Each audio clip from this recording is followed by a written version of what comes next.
今仔日早起，咱先赶紧来关心风台的消息。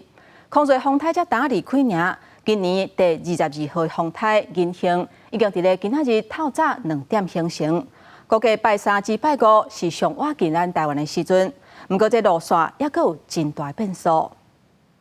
抗瑞风台才拄走，这么有今年第22号风台运行。那后续的变数是，它在接近吕宋岛东北方海面的时候，这个高压势力有逐渐减退的情形。假如高压退的比较多，那这个台风它北上的机会，在琉球海面北上机会就比较高。气象署讲，已经伫11月侵袭台湾的风台，最近的一遍是2020年的闪电风台，迄当阵发海陆风台警报。这么这粒风台影响也阁有变数，而且自8月开始，东北季风增强。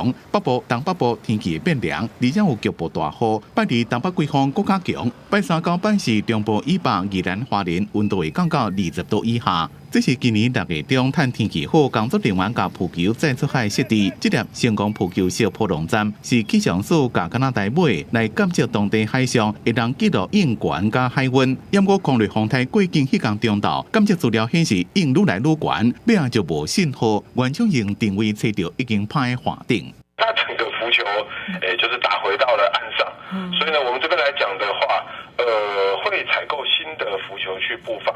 不过由于你要去放浮球，需要那种海况比较好的时候啦。一般来讲的话，冬天的海况都比较差。浮球掉伫咧三仙台海岸边，真侪民众看到了，感觉真亲像飞碟。因为原厂的技师会伫8月去检查，那这个若是外壳歹就当修理，若是内面歹去，可能就要买新的。记者综合报道。